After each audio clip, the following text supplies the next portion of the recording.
all I want, and I pray, all I need are some better days. Fuck me, I'm looking in the mirror, so foggy, but I've never seen clearer. I don't really think anyone can save me, and honestly I'm not really sure I want saving. I like to be my own worst enemy. Gotta flip it and grip it and go and get an x-ray. What's wrong with me? I just feel weight pushing on my chest and it squeezes till I suffocate. Better change my mindset.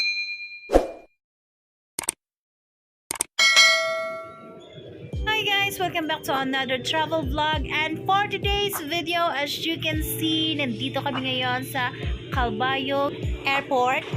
At finally guys, the long wait is over. So December na nga, at ito na nga yung moment na kung saan dalawang pangarap na naman ang matutupad naming magkapatid, dahil makakasakay na ng airplane ang aming father na si Felipe sa Pupuan and si Shahani Bautista. So ito talaga yung isa sa gusto kong matupad na mga dream nila, ay ang makasakay sa aeroplano. So sa kagaya ko rin nung mga panahon na hindi pa ako nakakapag ng aeroplano, so sa mga gusto ko na sana ma-experience din nila. So andito na nga, Lord, thank you for the opportunity at nabigay namin at napa-experience namin sa kanilang dalawa yung moment na ng first time makapagsakay sa airplane. So sobrang na-amaze si Shasha talaga sa mga nangyayari, at medyo hindi ko alam kung yung nararamdaman niya, mixed emotion na yung na-feel niya, at nakikita ko naman si Papa is sobrang happy niya. Marami yung mga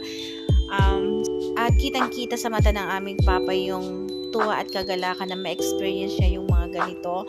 At syempre, I would like to thank to my partner in crime sa lahat ng kawaldasan at sa mga pagpaplano sa buhay, ay ang aking kapatid na si Philip. Thank you, babes! You're the best sister ever. And fast forward guys, so nandito na nga kami ngayon sa aking kapatid na si Pupong, at sa mga araw na ito, December 22, agad-agad kami pumunta sa resort, sa Busay Resort dito sa Antipolo City. At ayun na nga, si Yan at si Shasha ay sobrang nag-i-enjoy talaga. Hindi pa yan actually guys, hindi pa kumakain ang dalawang yan, pero pagdating agad namin dito sa resort ay agad nang naligo tong dalawang to. Hindi sila masyadong in love sa water activities, keme. At ayun na nga guys, so bago kami pumunta, ikwento ko lang sa inyo, bago kami pumunta dito sa Manila, sa summer pa lang kami, marami talaga kaming gustong gawin. Marami kami mga itinerary na gustong gawin dito sa syudad, pero naniniwala talaga ako na pag pinaplano mo, minsan hindi na natutuloy. Maraming mga changes yung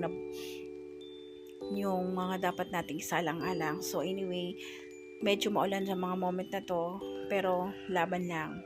Well, actually, ang first plan talaga namin is we are going to Palawan. But sad to say, na iba yung mga plano at panahon at mga bagay-bagay na hindi naman natutupad, basta pinaplano nga.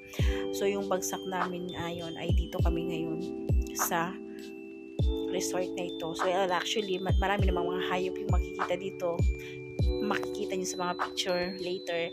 So ayun na nga, dito in-explore na lang namin, in-enjoy na lang namin yung moment. Well, actually, sobrang happy naman yung experience, kasi nagka-banding kami and everything, at nag-enjoy naman kami at yung mga bata so far, at best experience ever. So ayun lang. But anyways, sa lahat naman talaga ng mga activity na ginawa, the best experience naman talaga is yung makasama namin yung aking kapatid, yung aking sister-in-law at yung family nila, at most especially si Pauline. Si Pauline naman talaga yung pinunta namin dito, kasi miss namin yun, na yung aming pamangkin, lalo na ako ay talaga namimiss ko talaga yung batang ko. At ito talaga yung mga rason kung bakit talaga kami pinush talaga namin na matuloy kami papunta dito. At actually talaga, yung first plan talaga namin ng kapatid kong si Libe is Palawan yung aming unang plano. Tapos susunduin lang namin sila dito, silang pamilya, si Melrose, tapos ito si Pauline, tapos si Melrose, tapos si Pupong, at pupunta na kami sa Palawan. Pero maraming mga pagbabago naganap at mga dapat namin isa-alang-alang i-consider.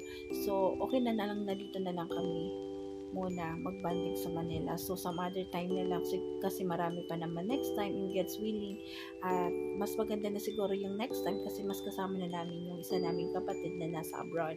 So ayun, kahit hindi kami masyadong complete dito sa mga moment na to, sobrang happy naman kami kasi nagkaka-video call naman and everything, at ayun, super happy, and thank you Lord for all the opportunities in the moment na nangyari sa amin ang mga ito. So ayun guys, so makikita niyo sa video na to yung mga kasayahan na naganap sa amin, at gusto ko lang i-share sa inyo, sa aking mga friends and mga viewers ko, na kahit na ilan lang, kahit ilan pa yan. So ito yung mga kaganapan namin during Christmas holidays. So ito na yun siya guys. So ito talaga yung pinaka best gift ever na nangyari sa amin dito. At enjoy si Pauline sa pool kasi mahilig siya sa tubig. At ayaw pa ng batang umahon kasi nga favorite niya yung water.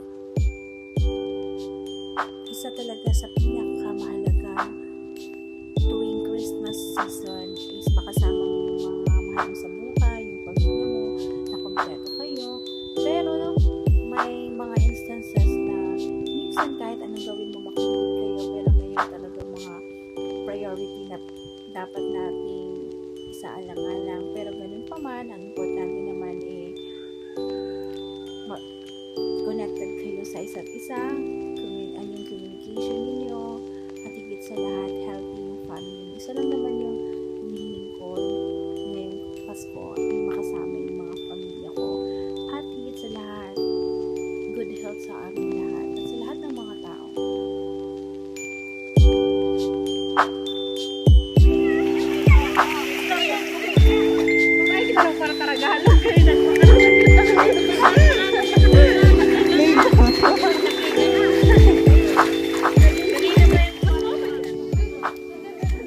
And once again guys, Merry Christmas and Happy New Year everyone.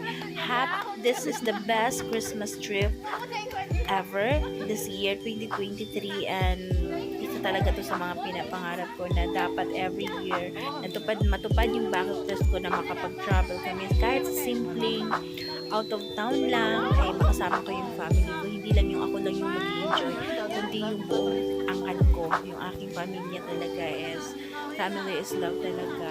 Yun lang naman talaga yung aking hinihiling tuwing bagong taon, yung Pasko, yung makasama ko sila at malulusog yung pangangatawan, at lahat ng pamilya ko good health, and that's it. Merry Christmas everyone.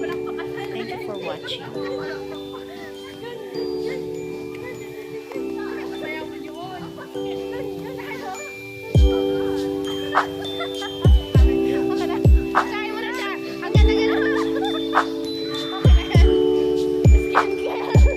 Sa isda, buwas kay Mama. Yay. Mahilig ko siya sa isda. Tas